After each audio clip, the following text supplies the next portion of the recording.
Hi అండి, welcome back to my channel. ఇవాళ వచ్చేసి మసీద్కి పంపించడానికి రాయలసీమ ఉగ్గాని అయితే చేసేస్తున్నా. చాలా టేస్టీగా, చాలా ఈజీగా చేసుకోవచ్చు. దీనికి కావాల్సినవి ఫస్ట్ అయితే ఒక ప్యాన్ పెట్టేసి ఆయిల్ అయితే వేసుకోవాలి. ఉల్లిపాయలు పొడవుగా కట్ చేశాను, అదే పలావ్ తాలింపు కట్ చేస్తాం కదా అలాగా కట్ చేసి వేసేసాను. ఆయిల్ కాగింది, ఇవి ఫ్రై అవుతూ ఉంటాయి. ఒక పక్క అయితే బొరుగులు నానబెట్టేసాము. బొరుగులు ఒక 5 minutes నానబెడితే చాలు. నానబెట్టాక బొరుగులు ఇలా పిండేసుకొని వాటర్లో నుంచి తీసి వేరే ప్లేట్లోకి అయితే వేసుకోవాలి. ఆ వేరే ప్లేట్లో అయితే ఖాదర్బి వేసేస్తుంది. నాకేమో మసీద్కి పంపించడానికి టైం అయిపోతుంది, అందుకే ఫాస్ట్గా అయితే చేసేస్తున్నాం. ఒక 20 నిమిషాల్లో రెడీ అయిపోద్ది టిఫిన్. ఇంకా సాయంత్రం మసీద్కి పంపిస్తే అక్కడ ఇఫ్తియార్ కోసం. ఇక్కడ వచ్చేసి ఫ్రై అయిపోతున్నాయి. ఇంకా నేను కొద్దిగా జీలకర్ర, పచ్చిమిర్చి, తాలింపు గింజలు, అలాగే టమాటా, పచ్చి కరివేపాకు వేసుకోవాలి, పచ్చి కొత్తిమీర వేసుకోవాలి. టేస్ట్ చాలా బాగుంటుంది. నేనైతే పచ్చిమిర్చి వేసేసాను. అలాగే ఫ్రై అయిపోతున్నాయి.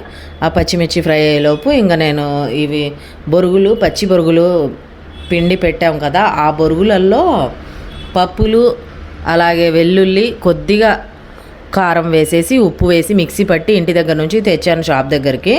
ఆ పొడి అయితే ఇందులో కలిపేస్తున్నా. ఈ పప్పుల పొడి వేస్తేనే ఈ బొరుగులకు టేస్ట్ వస్తుంది. ఇలా ఆ బొరుగులలో ఈ పొడి అయితే ఇలా వేసి పైన కలిపేయాలి పచ్చి బొరుగులలోనే. తర్వాత అయితే తాలింపు కలుపుకోవాలి. ఇలా కలిపేసుకొని పక్కన పెట్టుకోవచ్చు. ఒకవేళ ఈ పొడి ఇష్టం లేని వాళ్ళు స్కిప్ చేసేయచ్చు. పప్పుల పొడి వేస్తేనే బొరుగులకు ఆ టేస్ట్ అయితే వస్తుంది. నేనైతే పప్పుల పొడి కలిపి పక్కన పెట్టేశాను. ఇంకా ఉల్లిపాయలు కొద్దిగా ఫ్రై అయిపోయాయి కదా, ఇంకా టమాటా, కరివేపాకు వేసేసాను. అవి కూడా బాగా ఫ్రై అయిపోవాలి. ఎక్కువ క్వాంటిటీ కాబట్టి ఎక్కువ ఆయిల్, ఎక్కువ ఉల్లిపాయలు అన్నీ వేసి బాగా ఫ్రై చేస్తున్నా. అందులోనే ఫ్రై అయిపోయాక ఒక టమాటా అది కూడా ఫ్రై చేసేసాను. ఉప్పు, పసుపు, కారం, అంటే లైట్గా కారం. నేను పొడిలో లైట్గా వేసాను కాబట్టి ఇంకొద్దిగా కారం అయితే ఇంకొద్దిగా కారం వేసేస్తున్నా. పసుపు కొద్దిగా ఎక్కువే పడిపోయింది చేత్తో వేసాను కాబట్టి.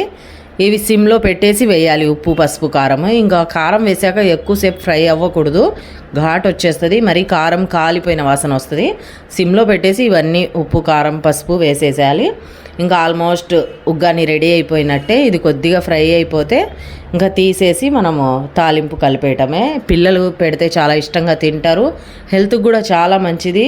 వెయిట్ లాస్ అయ్యే వాళ్ళకి ఇంకా మంచిది ఈ టిఫిన్. సాయంత్రం పూట రైస్ కన్నా ఇది తిన్నా టేస్టీగా ఉంటుంది. అలాగే డైట్ ఉన్న వాళ్ళకు ఆకలేయదు, అరగదు తొందరగా. షుగర్ ఉన్న వాళ్ళకైనా చాలా మంచిది ఈ ఫుడ్. ఈ తాలింపు అయితే ఫ్రై అయిపోయింది. ఇది మొత్తం ఇందాక బొరుగులు కలిపి పెట్టా కదా, ఆ బొరుగులలో ఇలా వేసేసి బాగా కలుపుకోవాలి. ఇంకా కలిపి కొద్దిసేపు కావాలంటే సెగకు పెట్టుకోవచ్చు, లేదంటే అలాగే తినేయచ్చు. ఇది వేడి చేస్తాం కాబట్టి అది కూడా వేడి అయిపోతుంది మొత్తము. ఫస్ట్ చేత్తో కలిపాను, బాగా చేయి కాలిపోయింది, అందుకు చెంచాతో కలిపేస్తున్నా. ఇప్పుడు ఆ తాలింపు ఈ బొరుగులకు పట్టేటట్టు బాగా ఇలా కలిపేసుకోవాలి. ఇందులోకి వేడి వేడి బజ్జీ వేసుకొని తింటే కాంబినేషన్ సూపర్గా ఉంటుంది. నేను వేద్దాం అనుకున్నా, నాకు టైం లేదు. 20 నిమిషాల్లో ఏదైతే చెప్పండి, ఒకవైపు బొరుగులు, ఒకవైపు తాలింపు రెడీ కావాలి కదా, అందుకే బొరుగులు ఒక్కటి చేస్తున్నా. ఈసారి చేసినప్పుడు బజ్జీ కూడా చేసి పంపించేద్దాము. ఇంకా ఈ గిన్నెలో కొద్దిగా ఆయిల్ ఉండిపోయింది, అందుకే కొన్ని బొరుగులు అయితే వేసి కలిపి తీసేస్తున్నా.